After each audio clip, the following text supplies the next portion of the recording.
Court is now in session, and I would like to call upon the applicant's counsel to please state your case.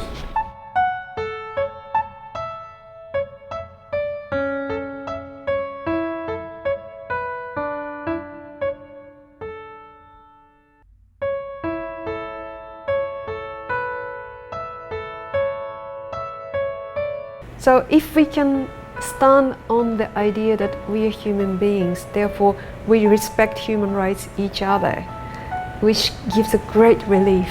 It sounds too idealistic. The outcome of this court simulation could actually influence government decisions in terms of policy reform, in terms of better human rights. This is an excellent platform from which we can actually convey to the government, to all governments, a key message that time has come for them to listen to the people's voices. The most important challenges is that we have to have these personal rights so that the authorities will not impinge on the personal rights. Being a member of the Asian Human Rights Court will make it easier for the government to participate. I am not sure, but most certainly on the local front, the human rights activists are pushing very hard for respect of the national laws, respect of local national human rights laws, and at the same time pushing the government to accede to international conventions. So with the Asian Human Rights Court, this will be something like another international convention. It will take time to persuade and explain and say, look, these are, in the long term, is for the benefit of the people. So it comes back to the activists and people who appreciate human rights to eventually push the government to a stage where they will be a signatory.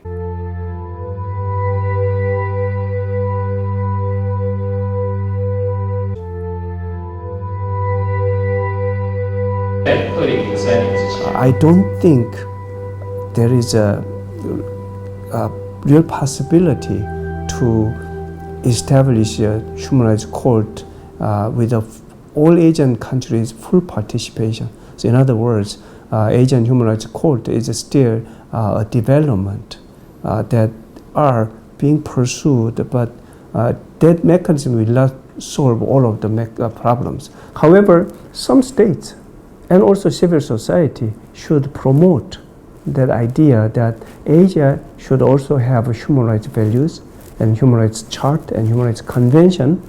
And initially it could be done with some small number of states, but it could later on grow further.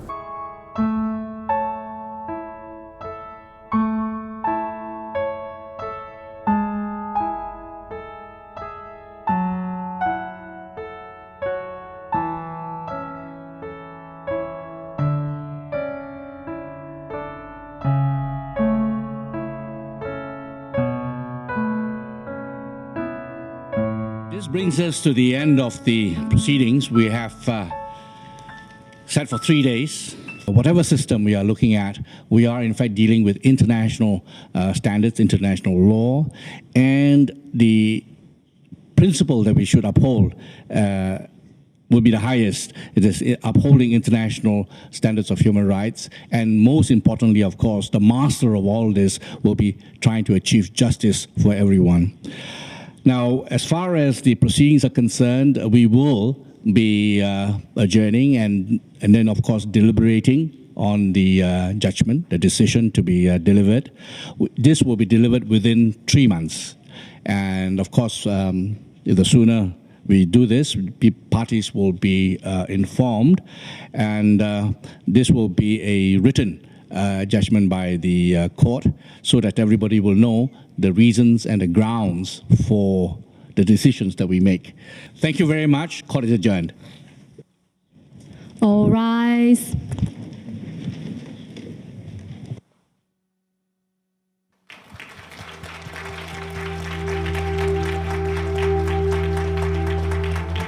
I will just read out the last paragraph, which is seen in the last page of the judgment. And we say this: given the apparent failures of the trial process, the serious errors of law, and the erroneous findings of fact, the excessive delay, and the period of time taken to complete the trial and appeal hearings, this court humbly calls on the Supreme Court of the respondent to do what is just, necessary to remedy and rectify all the breaches of human rights set out above. Upon a judicial review of the convictions and sentences, in order to protect and preserve the human rights of the applicant and, importantly, in the interest of justice. The applicant was, is, and remains a victim of the serious violations of his fundamental human rights, especially his right to life. 本院要求被告的最高法院重新审查被告法院对原告所为的定罪及处刑，以公正且必要的方式弥补并纠正前述原告所受基本人权的侵害，以利原告基本人权的保障与维护，并确保司法正义的实现。在此之前，原告各项基本权利，尤其是原告的生命权，仍持续受到严重不法的侵害。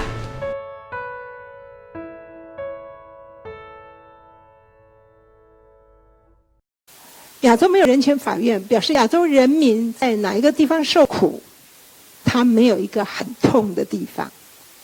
法院就是受苦的人可以去很痛的地方，然后他痛应该受到抚平的一个地方。